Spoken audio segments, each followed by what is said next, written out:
का आपका पहला चैप्टर है वृत्त से संबंधित क्षेत्रफल। वृत्त इससे पहले आप पढ़ चुके हैं। वृत्त को इंग्लिश में सर्कल कहा गया है। मेनली यहाँ पे जो प्रश्न आएंगे उससे रिलेटेड जो थ्योरी जो फॉर्मूला है वो आपके सामने बोर्ड पे लिखा गया है। तो सबसे पहले इसका दो चैप्टर है क्षेत्रमिति में, वृत्त से संबंधित क्षेत्रफल, दूसरा आयतन और पृष्ठ क्षेत्रफल। तो सबसे पहले इसको देखेंगे, उसके बाद उसको। इसमें वृत्त है तो वृत्त के बारे में आप जानते हैं, जैसा कि यहाँ फिगर बना हुआ है। इस फिगर में आप देख रहे हैं ये एक गोल आकृति है। कैसी आकृति है? गोल आकृति है। इस गोल आकृति में आपको दो चीज मिलेंगे, एक इसकी त्रिज्या और दूसरा इसका व्यास। तो आप यहाँ देखिएगा मैंने टर्म्स भी लिख दिया है। त्रिज्या को इंग्लिश में रेडियस कहा गया, इसको शॉर्ट आर्क से डिनोट करते हैं, ठीक है। इंग्लिश में ये भी लिख दिया गया है, जो दोनों में से जिसमें दिक्कत हो आप सवाल बनाने में उस वक्त आप देखकर बना सकते हैं। एग्जाम में भी क्वेश्चन दोनों में रहेंगे, इंग्लिश में भी और हिंदी में भी, ठीक है। दूसरा व्यास है। व्यास को इंग्लिश में डायमीटर कहा गया है। क्या कहा गया है? डायमीटर कहा गया है। और इसको शॉर्ट डी से डिनोट करते हैं, ठीक है। स्मॉल लेटर डी से डिनोट करते हैं। इसके बाद आती है इसकी बात परिधि की। तो परिधि मेनली इसका परिमाप है। परिमाप क्या है? ये जो आप देख रहे हैं बाउंड्री, यही बाउंड्री क्या कहलाती है? परिमाप कहलाती है, परिधि कहलाती है, ठीक है। अब इसमें फॉर्मूला इंपॉर्टेंट है। अगर आपको त्रिज्या निकालनी हो तो R = d/2, यानी जो त्रिज्या होती है वो व्यास का आधा होता है। उसके बाद इसी फॉर्मूला को इंटरचेंज करके D = 2R, ठीक है। जब व्यास दिया, जब त्रिज्या दी गई हो और व्यास पूछा जाए तो कुछ नहीं करना है, उसको डबल कर देना है। किसको? त्रिज्या को। आइए आगे बढ़ते हैं। तो वृत्त की परिधि फॉर्मूला होता है 2πr। क्या होता है? 2πr। परिधि, परिमाप, ये सब दोनों हो सकता है, ठीक। नेक्स्ट है कि वृत्त का क्षेत्रफल πr² वर्ग स्क्वायर होता है। पहले बता चुके हैं, ये इकाई होगी और ये वर्ग इकाई होगी। चूंकि क्षेत्रफल स्क्वायर यूनिट में निकाला जाता है और इससे के बाद आप लोग जब पढ़ेंगे आयतन, वो क्यूबिक यूनिट में निकाला जाता है। आगे वृत्त की त्रिज्या, तो वृत्त की परिधि बटा 2π।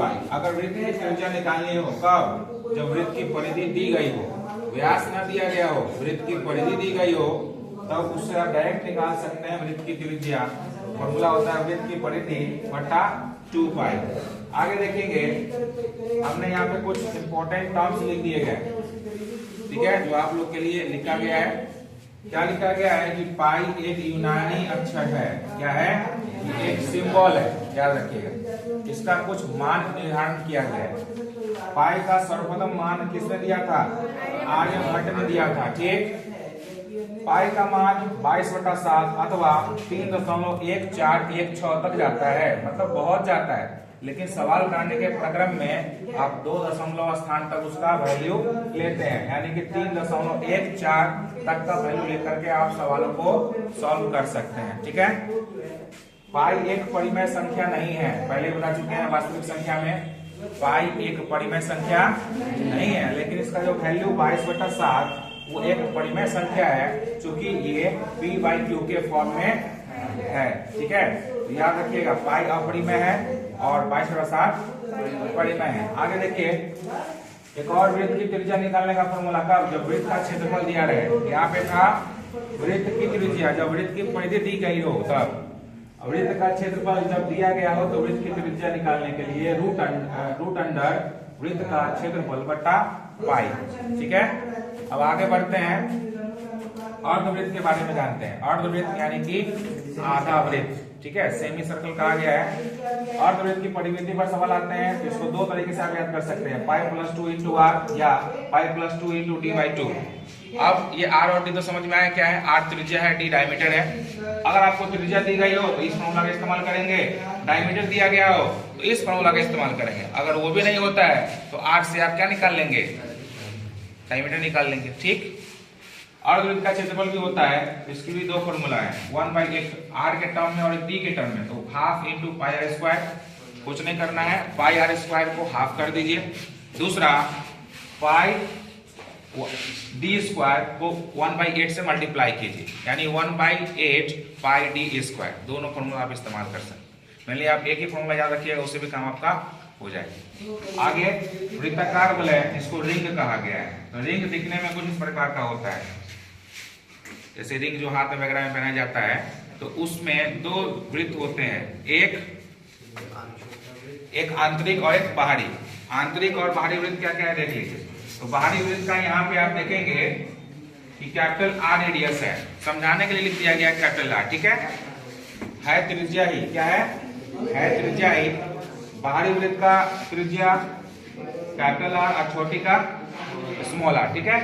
अब देखिए, तो इसमें करना क्या होता है कि बाहरी वृत्त का क्षेत्रफल निकालना है, फॉर्मूला वही रहेगा, बस त्रिज्या की जगह कैपिटल आर फिट कर देना है, ठीक। और आंतरिक वृत्त का क्षेत्रफल पाई आर स्क्वायर, यानी कि स्मॉल लेटर आर स्क्वायर।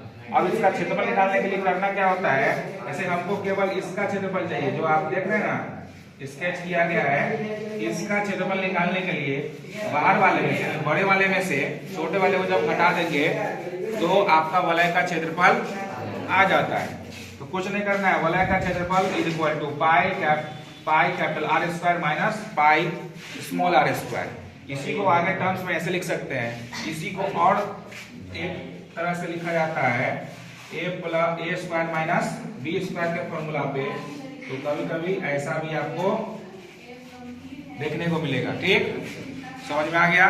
वृत्ताकार वलय का क्षेत्रफल pi capital R square minus R square bracket के अंदर रहेगा, ठीक। आगे देखिएगा त्रिज्यखंड। त्रिज्यखंड क्या है, सेक्टर है। सेक्टर क्या है, तो सेक्टर एक सर्कल का ही एक पार्ट है, जस्ट लाइक दैट, जैसे पिज्जे का स्लाइस हो गया या गोल आकृति की काटी हुई वह भाग त्रिज्यखंड कहलाती है, इंग्लिश में सेक्टर। जैसा कि आप देख सकते हैं इसकी आकृति क्या है, इस प्रकार की।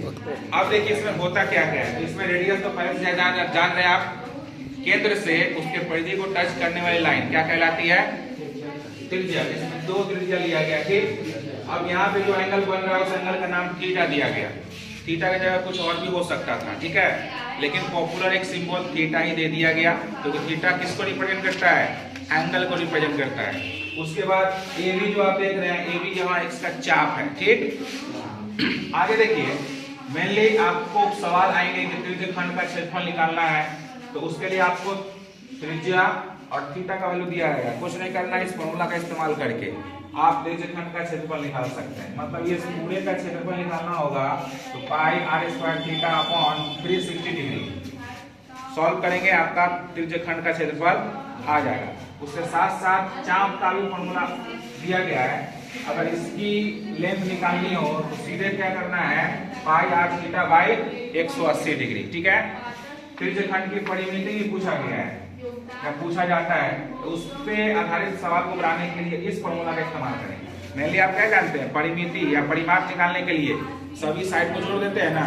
तो देखिए एगो आर यहाँ है, एगो आर यहाँ है और इसका, ठीक है, चाप का जो वैल्यू है वो डाल करके सॉल्व करेंगे, तो इसी को इस तरह कर दिया गया, यानी चाप से और दो त्रिज्या से बना परिमिति का फॉर्मूला। तो त्रिज्यखंड की परिमिति निकालने के लिए 2 plus pi theta 180 degree into R. अब पहले सर कैसे हुआ, जब इसी को आप सॉल्व करेंगे ना तो ये आ जाएगा, समझे।